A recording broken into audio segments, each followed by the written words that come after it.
Hello friends, very good evening. Once again I am here for you with another important topic, that is genetic code. So friends, first of all I want to talk about what is genetic code. Friends, the genetic code representation of code through which information in RNA is decoded in a polynucleotide chain is called genetic code.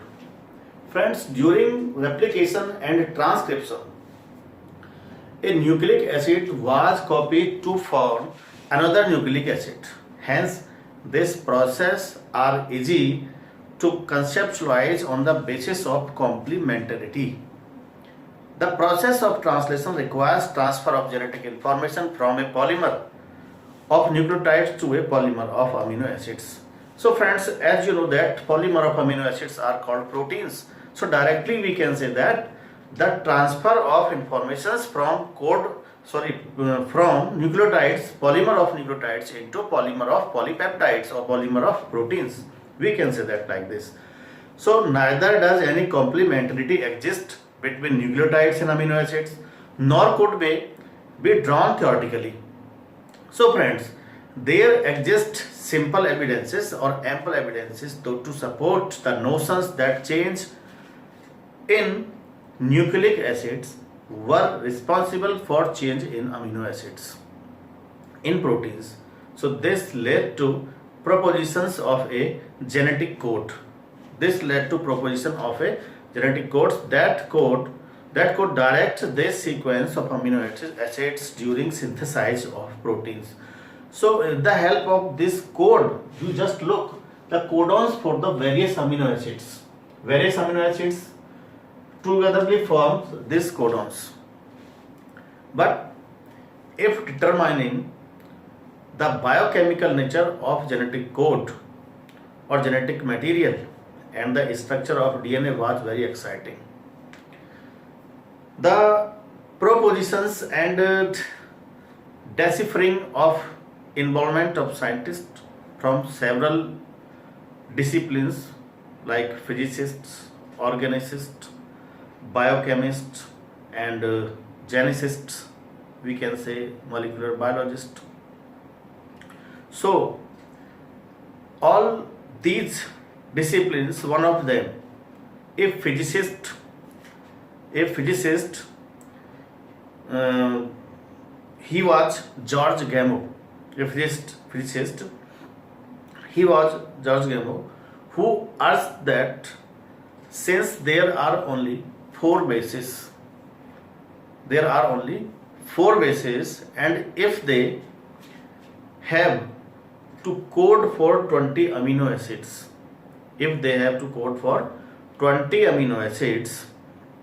the code should constitute a combination of bases. So this statement asked was by the George Gamow. Okay, so the code should be made up of three nucleotides. Made up of three nucleotides. 3, 1, 2 and 3, like this way.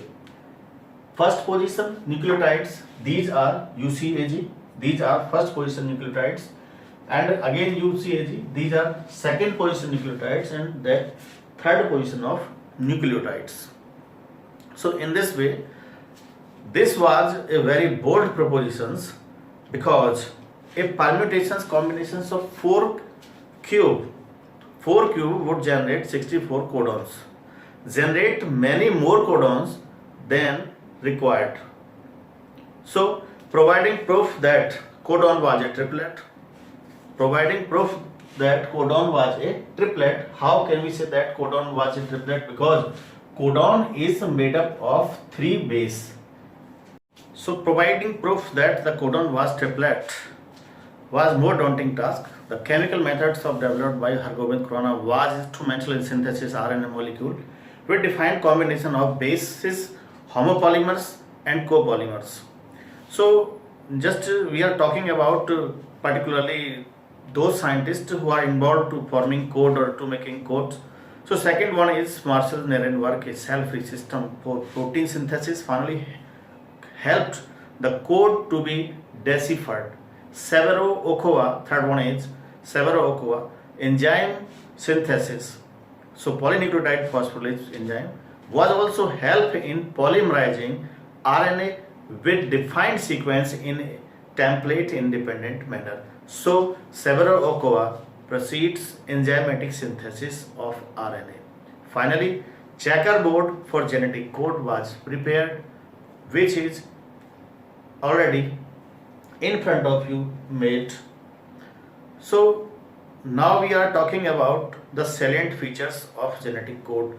But before starting their salient features of genetic code, we are talking about these three codes.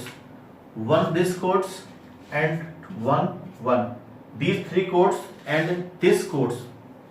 So friends, AUG that is called starting codon because the codon which initiate the protein synthesis are called starting codon or initiation codon. So that is AUG. So it's act as a dual function. It acts dual function. It's perform dual functions. Why it is perform dual function? Because one hand it's starting the process of protein synthesis or formation of polynucleotide chain.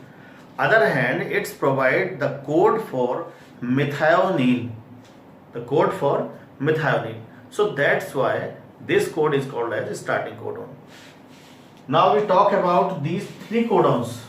These are called stop codons: UAA, UAG, UGA. Because the codons which do not code for any amino acids. So these codes do not code any amino acids, not provide any code for the amino acids, are called nonsense codon or termination codon or stop codon, because these codes help in the stop of process of completion. So that's why they are called as stop codon. So now we talk about the salient features of genetic code. So first salient features of code is that here the code, there are 64 codes. Friends, just look first point, 64 codons, we can say that, and only 61 code for amino acids.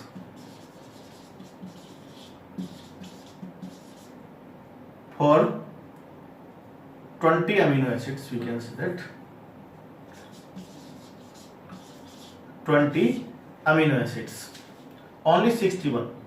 So three codons. Earlier we had talked about their stop codons, because these three codons, UAA, UGA, UAG, they do not code for any amino acid. So hence their function as the stop codon. Is that clear? Now we talk about second point. What is second salient feature of genetic code? Because you never forget it, we are going through salient features of genetic codes. Second one is unambiguous and specific. Unambiguous and specific. We can say that one codons code for only one amino acid. One codon code for only one amino acids. So you have to look the 61 codons, but that is specificity, that is ambiguous nature of the codons, that only one codon coded by or code by only one codon, one amino acids code by the one codon. So hence it is unambiguous, or hence the genetic code is unambiguous and specific. Next, third point is degenerate.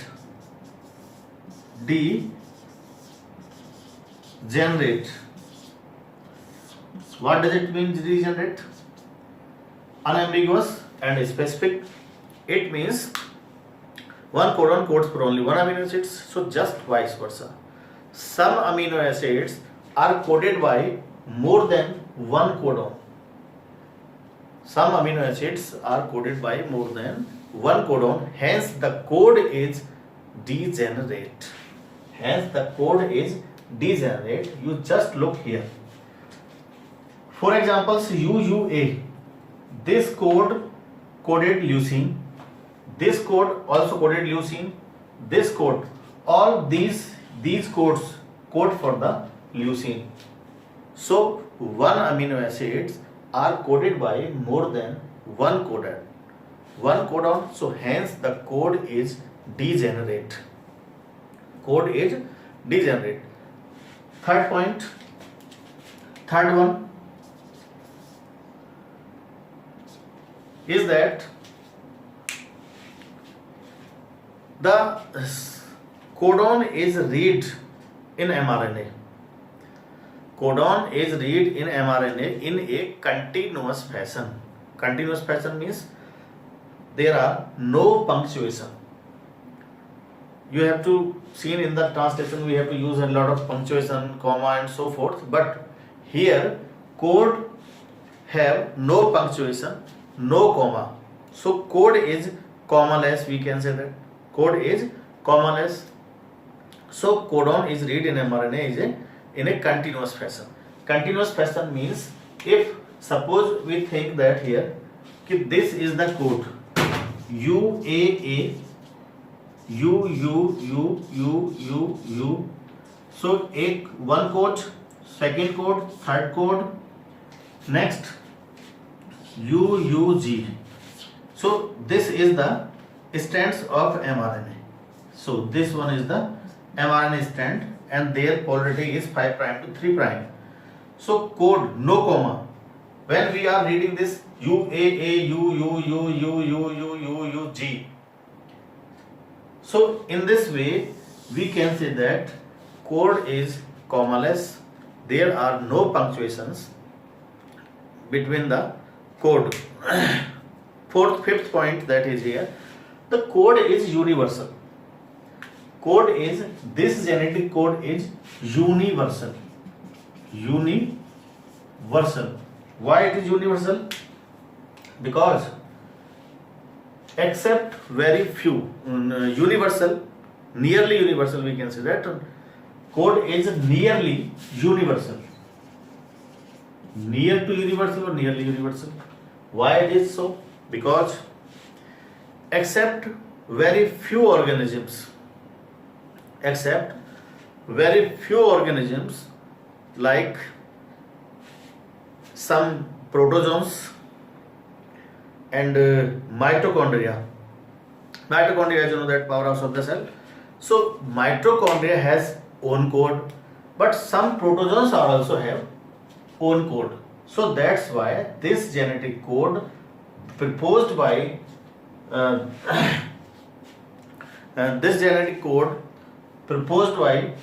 Gamow was universally accepted, but this is nearly to universal. Because why nearly universal? Because in some protozoans and mitochondria has been own codes. So that's why. But from bacteria to human beings, if triple U would code for the phenylalanine, this code, if triple U code for the phenylalanine amino acids, so this is absolutely similar, no change, bacteria to human beings. So next property, sixth one is